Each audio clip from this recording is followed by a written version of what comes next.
अस्सलाम वालेकुम। I am Satyan Ali, lecturer in higher education department KPK में ईटा के थ्रू आने वाली टीचिंग जॉब्स की तैयारी के सिलसिले में हमारा एक सेशन भरपूर तरीके से चल रहा है।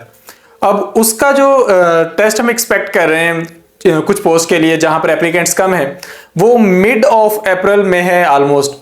लेकिन ऐसी पोस्ट जिस तरह के पीएसटी है या सीटी है जहां पर कैंडिडेट्स की तादाद बहुत ज्यादा है, उसका टेस्ट एक माह से पहले मुतवक्के नहीं है, यानी कि ऑलमोस्ट वो टेस्ट मई में होने जा रहा है। तो इस अपॉर्चुनिटी का फायदा उठाने के लिए और इस वक्त का बेहतरीन इस्तेमाल करने के लिए हम आप लोगों की रहनुमाई के लिए एक प्रॉपर नए सेशन का आगाज करने जा रहे हैं ईद के फौरी बाद 5 अप्रैल से, जिसमें पीएसटी और सीटी के रिटन टेस्ट की तैयारी के लिए जो भी कंपलसरी सब्जेक्ट्स हैं उनकी तैयारी करवाई जाएगी। इसमें शामिल है English, mathematics, pedagogy, general science, GK वाला पोर्शन जिसमें पाकिस्तान स्टडीज और इस्लामिक स्टडीज है, साथ सोशल स्टडीज भी।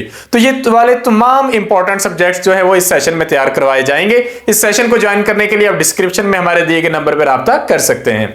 दूसरे नंबर पे आप लोगों की कॉन्सेप्ट डेवलपमेंट के लिए हम वीडियो सीरीज तैयार कर रहे हैं। तो मैथमेटिक्स की वीडियो सीरीज में आज हमारा चैप्टर है क्लास 6 की मैथमेटिक्स है और यूनिट नंबर 8 है जिसका नाम है सरफेस एरिया एंड वॉल्यूम। पहले 7 चैप्टर्स में हम अलजेब्रा तक पहुंच गए थे, यहां से हम ज्योमेट्री वाला पोर्शन शुरू करने जा रहे हैं। और दो बहुत इंपॉर्टेंट चीजें हैं, सरफेस एरिया और वॉल्यूम। ज्योमेट्री में बहुत सारी शेप्स होती हैं, तो हमने सबका सरफेस एरिया कैसे मालूम होता है, एरिया कैसे मालूम होता है, वॉल्यूम कैसे मालूम होता है, वो इस चैप्टर में सीखेंगे। तो अगर आप इसके एसएलओस देखें तो इसमें एक तो चीज है कैलकुलेट द एरिया, फिर है कैलकुलेट द पाथ, और शेप्स है हमारे पास रेक्टेंगल, स्क्वायर, पैरेललोग्राम, ट्रायंगल और ट्रापेजियम। हम अपने पिछले लेक्चर्स में इन शेप्स का फर्क देख चुके हैं। अच्छा, इसके बाद रियल वर्ल्ड प्रॉब्लम्स हम इसमें देखेंगे। फिर मुख्तलिफ 3D शेप्स को आइडेंटिफाई करना सीखेंगे जिनमें क्यूब है, क्यूबाइड है, कोन, सिलेंडर, स्फीयर, हेमिस्फीयर, इन सब के कैरेक्टरिस्टिक्स देखेंगे। ये इसमें से बहुत सारे एमसीक्यूज बन सकते हैं। तो इस चैप्टर में सीखने के लिए बहुत सारी चीजें हैं और याद करने के लिए भी बहुत सारी चीजें हैं। तो एक तरतीब से आगाज करते हैं। सबसे पहले एक डेफिनेशन है मेंसुरेशन। मेंसुरेशन क्या है? मैथमेटिक्स में एक ब्रांच है mensuration. It is a branch which deals with measurement of different geometrical shapes. Geometry में बहुत सारी शेप्स होती हैं और अगर हम उसके मुख्तलिफ एस्पेक्ट्स को मेजर करें तो उसको मेजर करने के लिए जो ब्रांच है दैट इज मेंसुरेशन। तो मेंसुरेशन हमारी डेली लाइफ में काम आती है जब हम बात करते हैं बहुत सारी चीजों को मेजर करने की, किसी कमरे की स्पेस देखने के लिए, या किसी शेप की लेंथ विड्थ देखने के लिए, या अगर हम कहीं पर बाड़ लगाना चाहते हैं, या हम कोई घर बना रहे हैं और हम अपना खर्चा देखना चाह रहे हैं, कॉस्ट चेक करना चाह रहे हैं, तो सारी हम इसी टेक्निक से देखेंगे। इसमें सबसे पहला कॉन्सेप्ट है पेरीमीटर का। तो पेरीमीटर क्या होता है? पेरीमीटर किसी भी शेप की बाउंड्री होती है। फॉर एग्जाम्पल, अगर हमारे पास ये एक शेप है और हम देखना चाहते हैं तो इसकी पेरीमीटर क्या है, तो पेरीमीटर से मुराद ये है कि हम इसकी चारों लेंथ्स को जमा कर लें। तो इसकी चारों लेंथ्स को हम एड अप करेंगे तो वो हमारे पास पेरीमीटर आ जाएगा। फॉर एग्जांपल, हमारे पास सबसे पहली शेप है स्क्वायर, यानी कि एक ऐसी शेप जिसकी चारों साइड्स बराबर होती हैं। तो एक स्क्वायर में चूंकि चारों साइड्स बराबर हैं, आपको किसी एक साइड की भी लेंथ पता चल गई तो आपने उसको 4 से मल्टीप्लाई कर देना है, आपके पास आपका पेरीमीटर आ जाएगा। तो स्क्वायर के लिए तो ये इतना आसान है। तो फॉर एग्जांपल, यहां पे हमारे पास एक क्वेश्चन है कि पेरीमीटर फाइंड आउट करें एक शेप की जिसकी एक लेंथ है 13 सेंटीमीटर और वो शेप कौन सी है? वो शेप स्क्वायर है। तो आपके पास एक लेंथ है तो आपने इसका पेरीमीटर निकालने के लिए इस एक लेंथ को 4 से मल्टीप्लाई कर देना है। तो जब 13 को 4 से मल्टीप्लाई करेंगे आपके पास आंसर आ जाएगा 52 सेंटीमीटर। अब हम जाते हैं दूसरी शेप की तरफ। हमारे पास जो दूसरी शेप है वो है रेक्टेंगल। रेक्टेंगल में जाके फार्मूला थोड़ा सा चेंज होगा। रीजन ये है कि रेक्टेंगल की चारों साइड्स बराबर नहीं होती। रेक्टेंगल में 2 साइड्स आपस में बराबर होती हैं और 2 साइड्स आपस में बराबर होती हैं। तो हम कह सकते हैं कि 2 लेंथ्स होती हैं और 2 विड्थ्स होती हैं। तो अगर मुझे एक रेक्टेंगल का पेरीमीटर मालूम करना है तो इसका पेरीमीटर मालूम करने के लिए मुझे अगर एक लेंथ पता चल गई तो मुझे 2 से मल्टीप्लाई कर दूंगा, और एक विड्थ पता चल गई तो उसको भी 2 से मल्टीप्लाई कर दूंगा, क्योंकि लेंथ भी सेम है, विड्थ भी सेम है। अगर आप इस फार्मूले को जरा सिंप्लीफाई करके लिखें तो 2 कॉमन ले लें और लेंथ प्लस विड्थ। दूसरे अल्फाज में आपने एक लेंथ और एक विड्थ को जमा करके 2 से मल्टीप्लाई कर देना होता है। तो आपके पास इसका फार्मूला ये आ गया। तो अब आप इनको कंपेयर कर लें। क्या फार्मूले हैं स्क्वायर और रेक्टेंगल के लिए? स्क्वायर के लिए पेरीमीटर का फार्मूला है लेंथ मल्टीप्लाई 4, जबकि रेक्टेंगल के लिए यही फार्मूला है 2 इंटू लेंथ प्लस विड्थ। तो ये फार्मूला समझने भी जरूरी है और याद करने भी जरूरी है, यानी कि सिंपल क्रैमिंग नहीं है, इसमें बकायदा कॉन्सेप्ट है। जिस तरह मैंने आपको समझाया इस तरीके से आप इन फार्मूलाज को याद कर सकते हैं। तो नेक्स्ट एक क्वेश्चन आ जाता है, find the perimeter of rectangle if its length is 15 centimetre and width is 12 centimetre. तो आपने क्या करना है, 15 और 12 को जमा करके आपने इसे 2 से मल्टीप्लाई कर देना है, तो आपके पास पेरीमीटर आ जाएगा। तो जब आप इसे सॉल्व करेंगे तो ये आपके पास हो जाएगा 2 इंटू 15 प्लस 12 27 और आंसर आ जाएगा 54।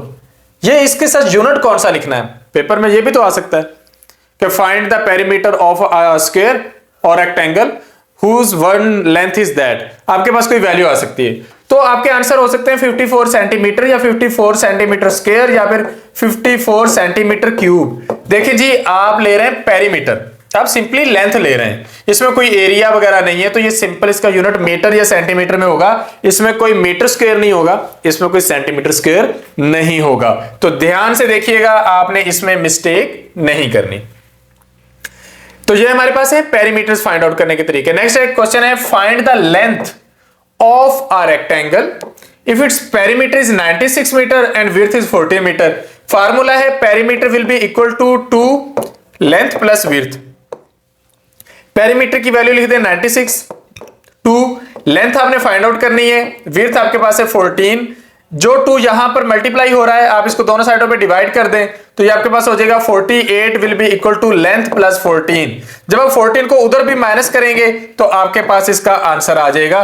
तो ये आपके पास कैंसिल हो गया है। 48 में से अगर आप माइनस करें 14 को तो आपके पास आंसर आ जाता है 34 मीटर्स। तो ये इतना सिंपल है इसको सॉल्व करना।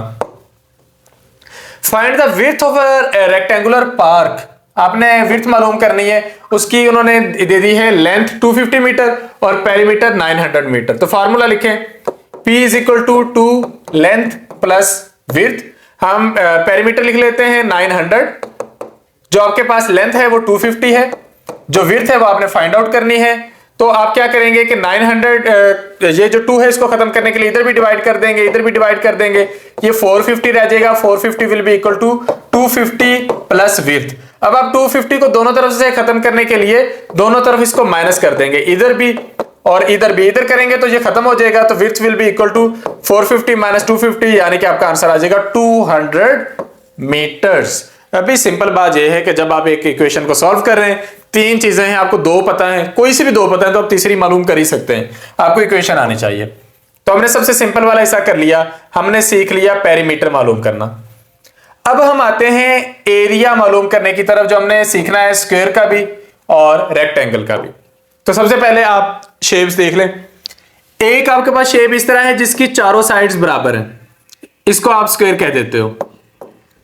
तो अगर मुझे इसका एरिया मालूम करना है तो इसकी लेंथ चूंकि सेम है तो लेंथ को लेंथ से मल्टीप्लाई कर देना, हमारे पास इसका एरिया आ जाएगा। दूसरा है, अगर मेरे पास शेप ऐसी है जिसकी 2 लेंथ्स एक जैसी हैं और 2 साइडें एक जैसी हैं, उनको विड्थ का नाम दे देते हैं, तो ये शेप हमारे पास होगी रेक्टेंगल। तो रेक्टेंगल का एरिया मालूम करने के लिए हमें एक लेंथ को मल्टीप्लाई करना पड़ेगा दूसरी विड्थ के साथ। यहां पर ये भी लेंथ थी, ये भी लेंथ थी, हमने दोनों को लेंथ इसलिए कहा था क्योंकि वो बराबर थी, लेकिन रेक्टेंगल में दोनों बराबर नहीं है, तो हम लेंथ को मल्टीप्लाई करेंगे विड्थ के साथ। तो इस तरीके से हम रेक्टेंगल का एरिया फाइंड आउट कर सकते हैं। तो अब हम चलते हैं इसकी कुछ प्रॉब्लम्स को सॉल्व करने की तरफ। तो ये हमने पहले बेसिक कॉन्सेप्ट देख लिया, अब हमारे पास क्वेश्चन है, find the area of square whose length of one side is 34 centimetre. तो डेफिनेटली 34 सेंटीमीटर को 34 सेंटीमीटर से मल्टीप्लाई करना है। तो जब आप इनको मल्टीप्लाई करेंगे आपके पास आंसर आएगा सेंटीमीटर स्क्वायर में। एरिया सेंटीमीटर स्क्वायर में आता है या मीटर स्क्वायर में आता है। तो पेरीमीटर सेंटीमीटर और मीटर में था, एरिया मीटर स्क्वायर और सेंटीमीटर स्क्वायर में है, इस बात को याद रखिएगा। Find the length of a square if area of square is 144 metre square. अच्छा, area is equal to length multiply length, ये हमें पता है। एरिया अब हमारे पास इसका है 144, हमें लेंथ नहीं पता, तो हमारे पास ये है लेंथ मल्टीप्लाई लेंथ यानी कि लेंथ का स्क्वायर। आप इस साइड पे भी स्क्वायर रूट ले लें, इस साइड पे भी स्क्वायर रूट ले लें, तो length will be equal to 12। तो इस तरीके से आप इसको फाइंड आउट कर सकते हैं। नेक्स्ट है हमारे पास एरिया ऑफ रेक्टेंगल। मैंने आपको बताया लेंथ मल्टीप्लाई विड्थ होता है, तो अब आपके वो मैं एरिया दे दूं और लेंथ दे दूं तो आप विड्थ मालूम कर सकते हैं, लेंथ और विड्थ दे दूं एरिया मालूम कर सकते हैं, या फिर विड्थ और एरिया दे दूं तो आप लेंथ मालूम कर सकते हैं। इट इज दैट इजी, इतना आसान तरीन ये क्वेश्चन है। For example, find the length of rectangular playground if area is 4800 metre square and width is 600 metre. तो मेरे पास इसके एरिया का फार्मूला क्या है? इसके एरिया का फार्मूला लेंथ मल्टीप्लाई विड्थ। मेरे पास एरिया है 4800, हमारे पास इसकी लेंथ तो हमने मालूम करनी है ना, विड्थ है 600। तो हम 600 को दोनों तरफ से खत्म करने के लिए 600 से डिवाइड कर देते हैं, इधर से वो खत्म हो जाएगा और इधर ये हमारे पास आंसर आ जाएगा इसका 8। एक्चुअली आपके पास आ जाएगा 4800 को जब आप 600 मीटर से डिवाइड करेंगे आपके पास आंसर आ जाएगा 8। ये आपके पास 8 आंसर आ जाएगा, तो ये आ जाएगी इसकी लेंथ। तो इस तरीके से हम इसकी लेंथ फाइंड आउट कर सकते हैं। यहां पे इन्होंने 4800 को 600 से डिवाइड किया है और आंसर 800 मीटर लिख दिया। दैट इज एब्सोल्युटली रॉन्ग, ये इसके अंदर मिस्टेक आ गई है, तो आप इसको चेक कर सकते हैं। एक क्वेश्चन और करते हैं। क्वेश्चन है हमारे पास, एक रेक्टेंगुलर प्लेग्राउंड है जो कि 600 सेंटीमीटर लेंथ में है और 550 सेंटीमीटर विड्थ में है। तो आप एरिया मालूम करने के लिए इनको आपस में क्या करेंगे आप, ये एक्चुअली पेरीमीटर वाला क्वेश्चन आ गया। हमने इसकी कॉस्ट फाइंड आउट करनी है फेंसिंग की और find the cost of fencing around the ground. ये हमने पेरीमीटर वाला क्वेश्चन, ये अचानक से उन्होंने इसमें दे दिया है। हमारे पास एरिया वाले क्वेश्चन चल रहे थे और उसके दरमियान उन्होंने पेरीमीटर वाला दे दिया। पेरीमीटर हमने पुराने फार्मूले के अकॉर्डिंग ही करना है। तो यहां पर ये हमारे पास स्क्वायर और रेक्टेंगुलर शेप्स के एरिया के क्वेश्चंस हैं। ये प्रैक्टिस क्वेश्चंस हैं, हम कोई एक स्टेटमेंट वाला ढूंढ के कर लेते हैं। Find the length of rectangle, area is this and width is this. Area is equal to length multiply width. Area आपके पास है 325, लेंथ आपने फाइंड आउट करना है और विड्थ है 13 को दूसरी साइड पर जाके डिवाइड कर देंगे। 325 को जब आप 13 से डिवाइड करोगे आपके पास इसकी लेंथ आ जाएगी। तो ये डिवाइड मैं क्यों नहीं कर रहा, ये आप लोगों के लिए छोड़ रहा हूं, कुछ तो आप लोग भी करेंगे ना, जमा तफरीक ज़रब तकसीम आप लोग कर सकते हैं। नेक्स्ट थोड़ा सा एक टेक्निकल क्वेश्चन है, area of parts around a shape. आपने अभी सीखा है किसी शेप का एरिया फाइंड आउट करना। फॉर एग्जांपल ये एक स्क्वायर शेप है तो आपने इसका एरिया फाइंड आउट करना है। अब हम क्या करने जा रहे हैं, अब हम देखने जा रहे हैं कि एक शेप के अराउंड कोई एरिया है, हमने उसको फाइंड आउट करना है, यानी कि हमने इसे फाइंड आउट करना है कि ये कितना एरिया है। तो इसके लिए हम क्या करेंगे, इसके लिए हम पहले तो शेप के बाहर का एरिया फाइंड आउट करेंगे लेंथ और विड्थ से, फिर अंदर का एरिया फाइंड आउट करेंगे लेंथ और विड्थ से, फिर बाहर के एरिया टोटल एरिया में से इसको माइनस कर देंगे तो हमारे पास पाथवे का एरिया आ जाएगा। फॉर एग्जांपल हमारे पास है ये एक शेप, हमने इसका एरिया मालूम करना है इस बॉर्डर का। तो उसके लिए हम क्या करेंगे, आउटर लेंथ और विड्थ को मल्टीप्लाई करेंगे यानी कि बाहर का एरिया, माइनस इनर लेंथ और विड्थ को मल्टीप्लाई करेंगे यानी कि अंदर का एरिया, तो आपके पास आ जाएगा इसकी टोटल एरिया। अच्छा, नेक्स्ट है हमारे पास लेंथ ऑफ लार्जर रेक्टेंगल। अगर आपको रेक्टेंगल की लेंथ मालूम करनी है तो कैसे करनी है, inner length plus outer shade inner shade, आपके पास अपर और लोअर दो शेड्स हैं, तो हमने क्या करना है, जो बॉर्डर है उसको 2 दफा लेना है और जो इनर रेक्टेंगल है उसकी लेंथ 1 दफा लेनी है। यानी कि हमें ये अगर पता हो और हमने ये मालूम करना हो तो हमने क्या करना है, हमने इस लेंथ में इसको ऐड करना है और इसको ऐड करना है। यानी कि मैंने जो स्मॉल रेक्टेंगल है उसकी लेंथ में ऐड करना है 2 टाइम्स ऊपर वाली और नीचे वाली विड्थ को, तो ये हमारे पास विड्थ ऑफ द बॉर्डर हो जाएगी।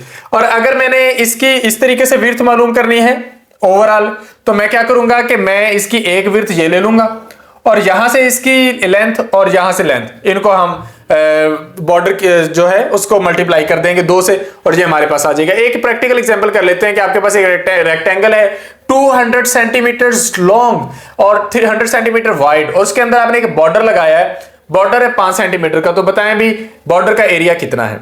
अब बॉर्डर का एरिया मालूम करने के लिए हमें बाहर वाली रेक्टेंगल का जो एरिया है उसको इनर रेक्टेंगल के एरिया से माइनस करना है। तो बाहर का एरिया है 200 मल्टीप्लाई 100 यानी कि 20,000 सेंटीमीटर स्क्वायर।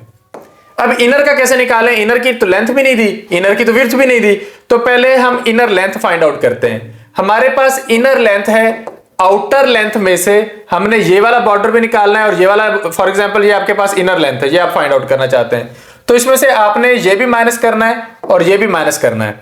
तो 200 में से जब आप 5 सेंटीमीटर का ये बॉर्डर माइनस करेंगे, 5 सेंटीमीटर का ये, तो ये आपके पास 190 सेंटीमीटर रह जाएगी। और दूसरा आपके पास जो इनर विड्थ आनी है, यहां पर इनर विड्थ फाइंड आउट करने के लिए आप क्या करेंगे, आप आउटर विड्थ में से माइनस करेंगे ये वाला बॉर्डर और ये वाला बॉर्डर। जब आप ये माइनस कर देंगे तो आपके पास ये आ जाती है 90 सेंटीमीटर। तो 190 को 90 से मल्टीप्लाई करेंगे, आपके पास एरिया आ जाएगा इनर रेक्टेंगल का। एक आपके पास एरिया है आउटर रेक्टेंगल का, तो आउटर रेक्टेंगल के एरिया में से इनर के रेक्टेंगल को माइनस कर देंगे, इनर रेक्टेंगल के एरिया को, और आपके पास आंसर आ जाएगा 2900 सेंटीमीटर स्क्वायर। आपने किया क्या है, आपने क्वेश्चन को 3-4 तरह से करके देखा है। पहला, एक तो है कि आपको बस उन्होंने सिंपली कह दिया कि किसी स्क्वायर या रेक्टेंगल का एरिया फाइंड आउट करें, फार्मूला लगा दिया लेंथ मल्टीप्लाई लेंथ या लेंथ मल्टीप्लाई विड्थ। दूसरा यह है कि आपको कह दिया गया कि आपने बॉर्डर चेक करना है उसका, तो अब तो आपके पास दो शेप्स बन गई, एक बाहर शेप बन गई, एक अंदर शेप बन गई। आप बाहर वाली शेप का एरिया मालूम करें, उसमें से अंदर वाली शेप का एरिया माइनस कर दें, तो आपके पास इस बॉर्डर का एरिया आ जाएगा। उसके लिए हमें करना क्या होता है कि हमने बाहर वाले की लेंथ विड्थ अलग से मालूम करनी होती है, अंदर वाले की लेंथ और विड्थ अलग से मालूम करनी होती है। तो इस तरीके से हम इसे कर सकते हैं। उम्मीद है ये चीज आप लोगों को समझ आई होगी। आप इसे प्रैक्टिस करेंगे तो फर्दर आपको ये समझ में आ जाएगा। आगे ये उसी के ही स्टेटमेंट वाइज क्वेश्चन है, हम इन पर ज्यादा टाइम नहीं लगाते, हम आ जाते हैं नेक्स्ट शेप्स पर। नेक्स्ट शेप है हमारे पास एरिया ऑफ पैरेललोग्राम, ट्रेपेजियम और ट्राइंगल। इसमें एक कॉन्सेप्ट को समझ कर चलते हैं। कॉन्सेप्ट है अल्टीट्यूड, यानी कि हाइट। किसी भी ज्योमेट्रिकल शेप में टॉप से लेकर बेस तक का जो डिस्टेंस होता है उसको हम अल्टीट्यूड कहते हैं। So it is shortest distance between top of shape to opposite side of the shape, यानी कि वर्टेक्स से लेकर बेस तक का जो डिस्टेंस होता है इसको हम अल्टीट्यूड कहते हैं। चाहे ये वाली शेप हो चाहे ये वाली शेप हो, किसी भी शेप में जो शॉर्टेस्ट डिस्टेंस होता है उसको हम अल्टीट्यूड का नाम देते हैं। तो ये हमारे पास मुख्तलिफ शेप्स हैं जिनके हमने अल्टीट्यूड यहां पे निकाल के देखे हैं। ये आपके पास ट्राइंगल है, ये पैरेललोग्राम है, ये ट्रापेजियम है। अच्छा, ये इन शेप्स के कॉन्सेप्ट्स क्या हैं? वैसे तो हम पहले भी डिस्कस कर चुके हैं, लेकिन आप लोगों की आसानी के लिए एक बार फिर बना देते हैं कि फॉर एग्जांपल हम एक पैरेललोग्राम बनाना चाहते हैं। तो वो है क्या चीज? पैरेललोग्राम हमारे पास एक क्वाड्रिलेटरल शेप है, जिस तरह रेक्टेंगल एक क्वाड्रिलेटरल शेप है, इसमें ऑपोजिट साइड्स जो होती हैं ये बराबर होती हैं, लेकिन यहां पर एंगल 90 डिग्री होना जरूरी नहीं होता। तो ये आपके पास है पैरेललोग्राम। तो अब फर्क क्या आएगा?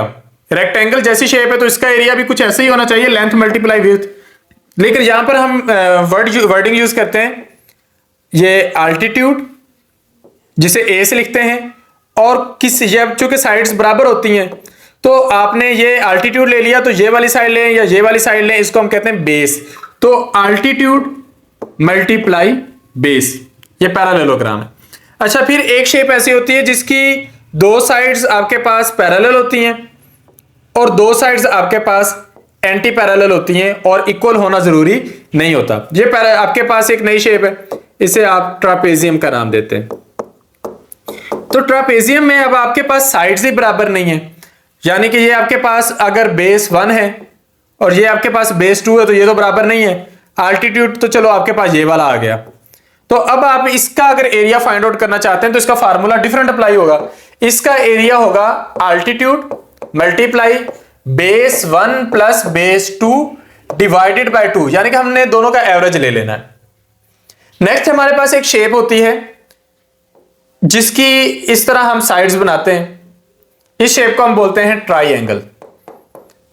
अब इसके आपको 3 साइड्स नजर आ रही हैं, तो इसमें आपने क्या करना है, आपने अल्टीट्यूड को मल्टीप्लाई कर देना है बेस के साथ, तो इसका एरिया होगा अल्टीट्यूड मल्टीप्लाई बेस, और इसका हमने लेना है हाफ, यानी कि आप इसे कह सकते हो half multiply altitude multiply base. तो आप इसे कई तरह से लिखकर देख सकते हो। अब ये आपके पास 5 डिफरेंट शेप्स के एरियाज के फार्मूलाज सिंगल स्क्रीन पर मौजूद हैं, तो यहां से आप लोगों को समझने में, याद करने में आसानी रहेगी, आप चीजों को मिक्सअप नहीं करेंगे।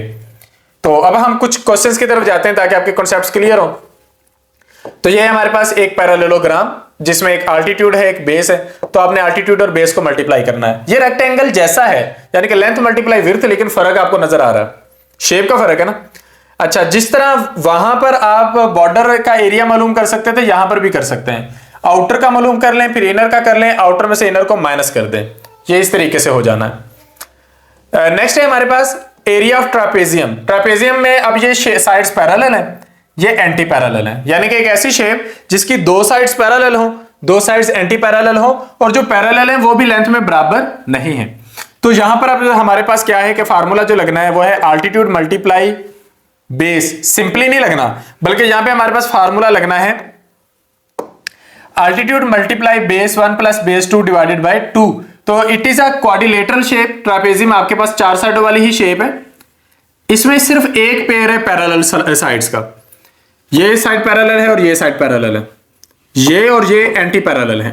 तो इस तरीके से हमने इसको करना होता है। तो ये इसका फार्मूला है। अब इसमें अगर आपको कहा जाए तो वही शेड वाला कॉन्सेप्ट लग जाएगा। नेक्स्ट है ट्राइएंगल। ट्राइएंगल आपके पास 3 वर्टेक्सेस वाली एक शेप है, और इस शेप का अगर आपने एरिया फाइंड आउट करना है तो आपने अल्टीट्यूड और बेस को मल्टीप्लाई करके उसका हाफ लेना है। तो ये आपके पास एक क्वेश्चन आ गया। अब इसमें भी उन्होंने शेड लिया है, तो आउटर ट्राइएंगल का एरिया फाइंड आउट करें, उसमें से माइनस कर दें इनर ट्राइएंगल के एरिया को। तो आपको आउटर की अल्टीट्यूड और बेस अलग से पता होनी चाहिए, इनर की अल्टीट्यूड और बेस आपको अलग से पता होनी चाहिए, तभी इसकी बात बनेगी। तो इस तरीके से हम इनको फाइंड आउट कर सकते हैं। तो ये हमने सीखा है एरिया फाइंड आउट करना। कितनी तरह की शेप्स का? 5 तरह की शेप्स का। तो ये एरिया वाला कॉन्सेप्ट हो गया। इसके बाद कॉन्सेप्ट आ जाता है 3 डायमेंशनल सॉलिड्स। आपने 2D शेप्स भी पढ़ी है, square, rectangle, parallelogram, trapezium, triangle. अब हम 3D शेप्स की तरफ आते हैं। तो 3D शेप्स जो होती हैं, ये हमारे पास डिफरेंट शेप्स होती हैं। उनके कॉन्सेप्ट पर पहुंचने से पहले हम कुछ सिंपल से कॉन्सेप्ट्स को डिस्कस करते हैं। एक कॉन्सेप्ट है डायमेंशन। डायमेंशन क्या होता है? आपने ये अब एग्जैक्ट वर्डिंग के साथ ये डेफिनेशंस कर लेनी है। The measurement of length in one direction is called dimension.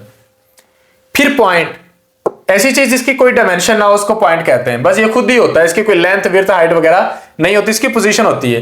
Line segment क्या है? ये वन डायमेंशन है, एक सिंगल डायमेंशन को हम लाइन सेगमेंट कहते हैं। तो इसकी हम अमूमन लेंथ फाइंड आउट किया करते हैं।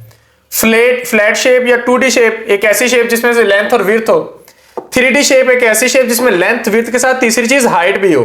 तो हमने यहाँ पे 3D शेप्स पढ़नी है। 3D शेप्स को हम सॉलिड्स भी कहते हैं। क्वेश्चन बन सकता है ना, 3D figures are also called solids. क्या कैरेक्टर होते हैं 3D शेप के? इसके फेसेस होते हैं, एजेस होते हैं और वर्टिसेस होते हैं। फॉर एग्जांपल आपका रूम, ये एक 3D शेप है। इसके फेसेस क्या हैं? इसकी 4 दीवारें, छत और फर्श, ये इसके 6 फेसेस हैं। इसके वर्टिसेस क्या हैं या कोने क्या हैं? ऊपर छत में आपको 4 कोने नजर आएंगे, 4 नीचे जमीन पे नजर आएंगे। आपको इसके इस शेप के प्रॉपर्ली 8 कोने नजर आएंगे। एजेस क्या हैं? जहां पर 2 दीवारें मिल रही हैं या छत के 2 हिस्से आपस में मिल रहे हैं या फर्श और दीवार आपस में मिल रहे हैं, ये एजेस हैं। तो अगर आप इस तरीके से देखें तो एक एज, दूसरा, तीसरा, चौथा, आपको ये 4 एजेस रूम में नजर आ जाएंगे। या फिर ऊपर देखें तो ऊपर छत में इस साइड पर एक एज होता है, एक इस साइड पर, पूरी साइड होती है वो इस तरह एक एज जहां पर छत और दीवार आपस में मिल रहे होते हैं, तो उसे आप एज कहते हो। या जहां पे 2 दीवारें आपस में मिल रही होती है उसे आप एज कहते हैं। तो 3D शेप्स के अंदर आपको ये तीनों चीजें मिलेंगी। फिर 3D शेप्स जो होती हैं स्लाइड कर सकती हैं, रोल कर सकती हैं, हिल सकती हैं।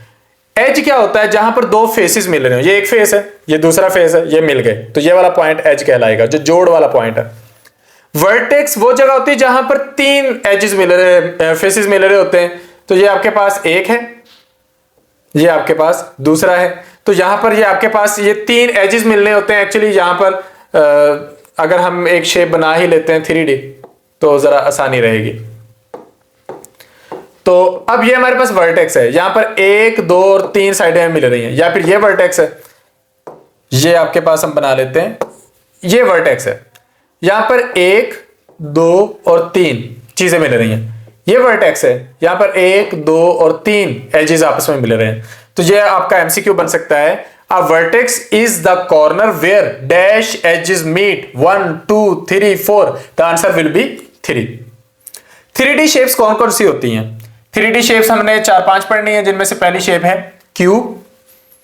एक स्क्वायर शेप को जब आप लेकर जाते हो 3 डायमेंशंस में, वो क्यूब बन जाता है। क्यूब में क्या होता है कि सारी साइड्स जो होती हैं वो बराबर होती हैं, तो ये आपके पास क्यूब है।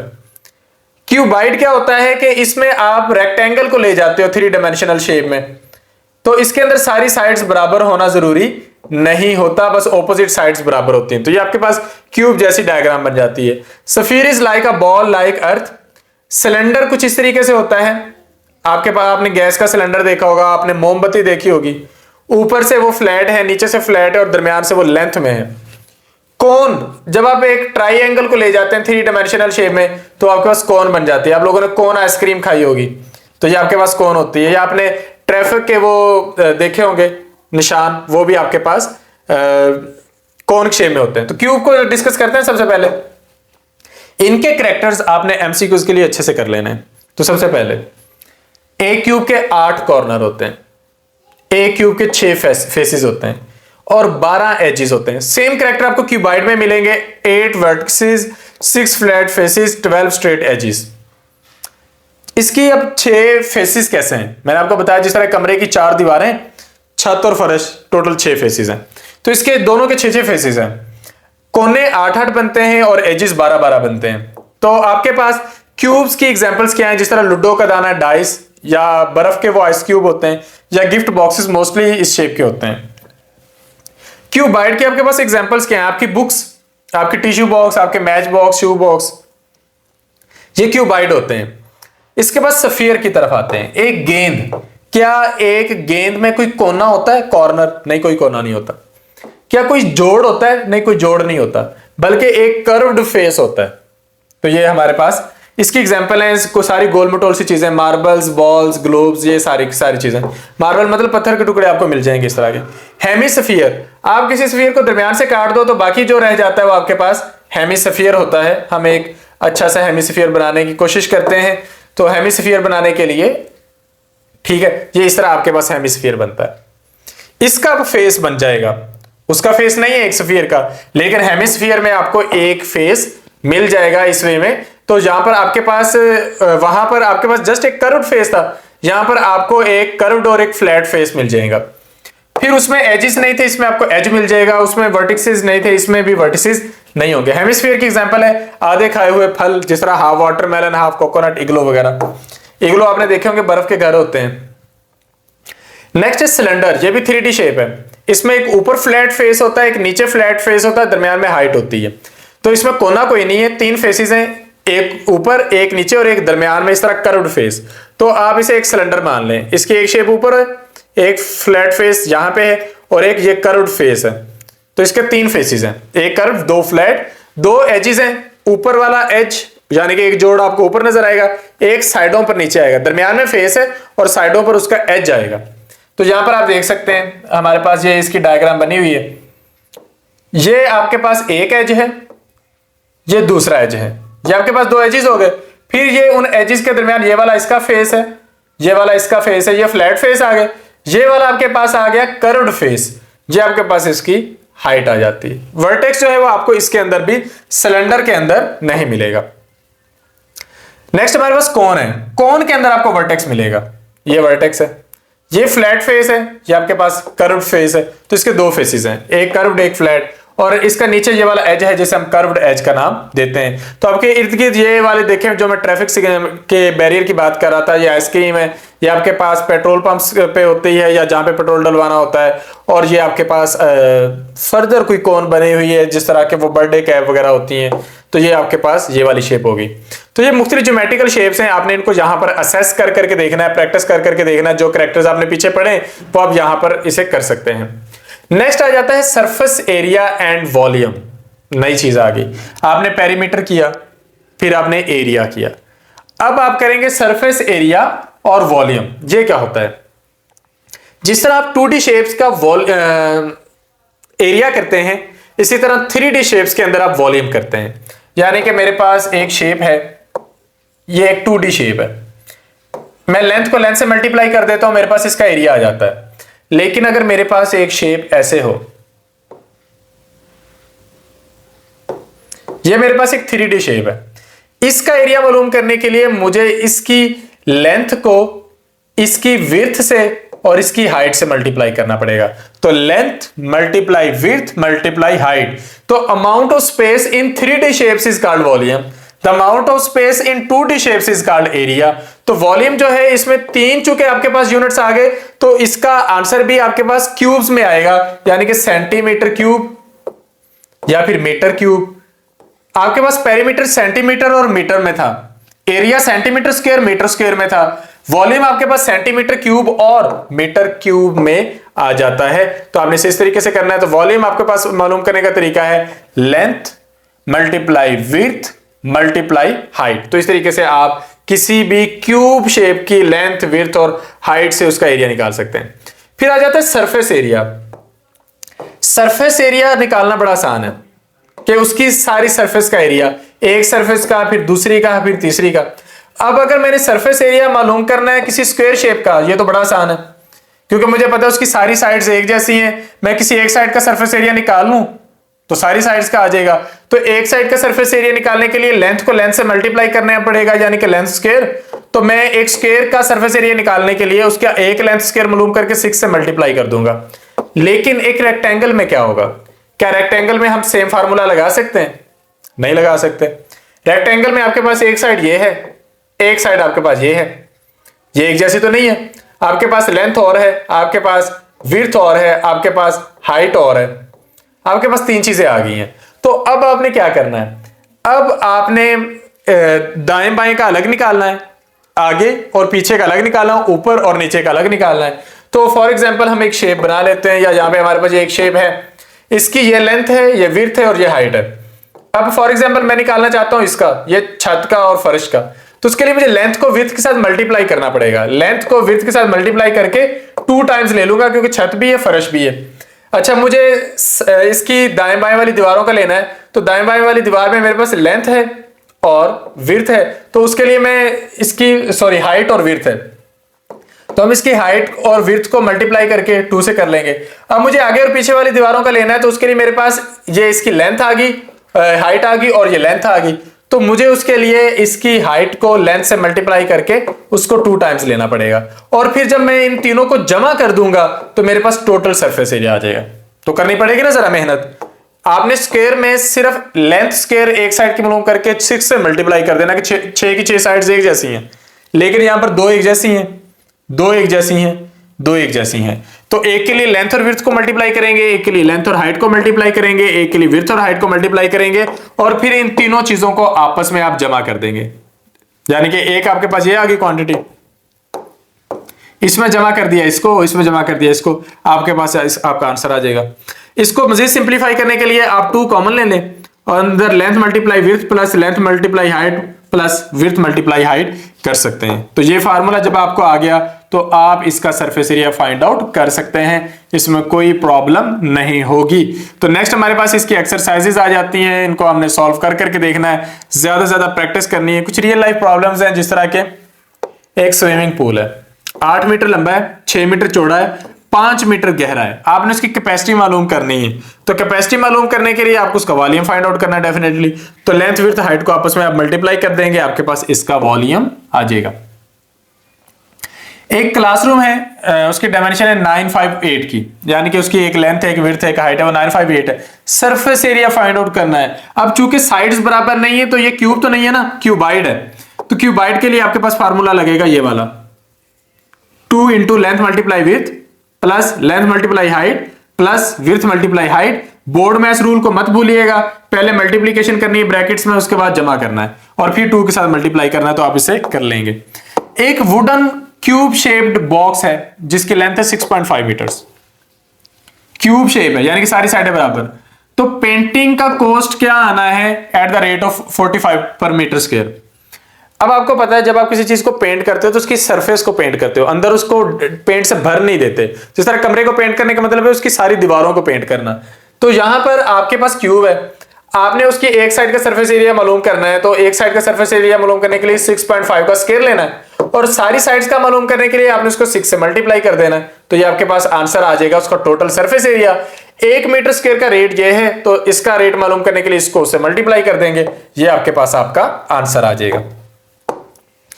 तो ये इस तरीके से आप इनको मालूम कर सकते हैं। तो ये हमारे पास सारे का सारा चैप्टर था ज्योमेट्री से रेलेवेंट। आपने सबसे पहले डायग्राम्स को, शेप्स को समझना है। आपने 2D शेप्स को 3D शेप से अलग करना है, यानी कि स्क्वायर 2D शेप है, उसकी 3D शेप है क्यूब। रेक्टेंगल आपके पास एक 2D शेप है, क्यूबाइड उसकी 3D शेप है। इसी तरह आपके पास ट्राइंगल की 3D शेप कोन है। तो आप उनको जब सॉल्व करते हो तो फिर आप उसका पेरीमीटर निकालने के फार्मूले, एरियाज निकालने के फार्मूले एक ही पेज पर लिख लेते हैं, तो आपके पास कंपेयर करना आसान हो जाता है। फिर उन शेप्स के कैरेक्टरिस्टिक्स कर लें। यहां पे कुछ एग्जांपल्स करके देखते हैं, एमसीक्यूज करके देखते हैं। In fact the dash of any shape is the space occupied by it. कोई शेप जब कोई स्पेस ऑक्युपाई करती है तो उसे आप क्या कहते हैं? क्या आप उसे उसकी विड्थ या ब्रेथ कहते हैं? नहीं। क्या आप उसे उसकी बाउंड्री कहते हैं? नहीं, आप उसे उसका एरिया कहते हैं। The sum of all sides of a shape is called its. कोई शेप है, मैं उसकी सारी साइड्स की लेंथ्स को जमा कर लेता हूं, क्या इससे मेरे पास उसका एरिया आ जाएगा? नहीं, एरिया का फार्मूला तो लेंथ मल्टीप्लाई लेंथ है या लेंथ मल्टीप्लाई विड्थ है। तो मेरे पास क्या आएगा? मेरे पास आएगी उसकी बाउंड्री, पेरीमीटर। यानी कि ये एक शेप है ना, ये लेंथ, ये लेंथ, ये लेंथ, ये लेंथ, चारों को मैं जमा कर दूं, पेरीमीटर आ जाएगा। The formula to find the area of a square is. किसी स्क्वायर का एरिया फाइंड आउट करने का फार्मूला क्या है? एक स्क्वायर का एरिया फाइंड आउट करने का फार्मूला है length multiply length. Shortest distance between top and bottom of geometrical figure is called altitude. ये हमने उसमें भी किया था, पैरेललोग्राम में भी इस तरीके से हमने ये किया था, ट्रापेजियम में भी इस तरह की शेप्स होती है ना, ये ट्रापेजियम का, इसका ये अल्टीट्यूड है, इसकी ये अल्टीट्यूड है। और हमने इसको किया था ट्राइंगल्स में भी, तो इसके अंदर ये अल्टीट्यूड है। The formula to find the area of a trapezium. अब ट्रापेजियम ये वाली शेप है, अगर मुझे इसका एरिया मालूम करना है, मुझे इसके अल्टीट्यूड को मल्टीप्लाई करना है बेस 1 और बेस 2 के एवरेज से, तो हम क्या करेंगे? ए को मल्टीप्लाई करेंगे बेस 1 प्लस बेस 2 के एवरेज से। The formula for finding the area of A triangle. अब जो एक ट्राइंगल होती है ना, ये तकरीबन हाफ रेक्टेंगल होती है, तो इसका एरिया होगा हाफ अल्टीट्यूड मल्टीप्लाई इसकी हाइट मल्टीप्लाई बेस कर लें या अल्टीट्यूड मल्टीप्लाई बेस कर लें, तो half into base multiply height. देखिए उन्होंने कंफ्यूजन क्रिएट करने के लिए कहीं पर जमा का साइन लगाया हुआ है, कहीं पर माइनस का साइन लगाया हुआ है। Surface area of cube, cube का मुझे सरफेस एरिया फाइंड आउट करना। क्यूब की 6 साइड्स बराबर होती हैं, मैं एक साइड का लेंथ स्क्वायर मालूम कर लूंगा तो उसको 6 से मल्टीप्लाई कर दूंगा। This is the right answer. Next हमारे पास है सरफेस एरिया ऑफ क्यूबाइड। अब क्यूबाइड में आपको पता है लेंथ विड्थ हाइट का फर्क होता है, तो आपने लेंथ हाइट इनको मल्टीप्लाई करके जमा कर देना है और फिर 2 से मल्टीप्लाई कर देना है। एक क्यूबाइड का वॉल्यूम कैसा होता है? आपने डेफिनेटली मल्टीप्लाई करना, length multiply width multiply height. तो फार्मूलाज याद करना बहुत जरूरी है और इसके सारे करैक्टरिस्टिक्स याद करना बहुत जरूरी है। जब आप इसके करैक्टरिस्टिक्स याद करेंगे तो ये चीजें आपको अच्छे तरीके से समझ में आ जाएंगी। और क्वेश्चंस की तो डेफिनेटली आपको प्रैक्टिस ही करनी पड़ेगी। सारे के सारे क्वेश्चंस को प्रैक्टिस करके देखें, उम्मीद है आपको सारी चीजें बेहतरीन तरीके से समझ में आ जाएंगी। तो यहां पर हमारा ये चैप्टर होता है कंप्लीट। आपको सारी चीजें समझ में आई होंगी। अगर फिर भी आपको कोई क्वेश्चन हो, आपकी तरफ से कोई क्यूरी हो, तो आप कमेंट सेक्शन में हमसे पूछ सकते हैं। वीडियो को अंत तक देखने के लिए शुक्रिया। Thank you. Allah Hafiz.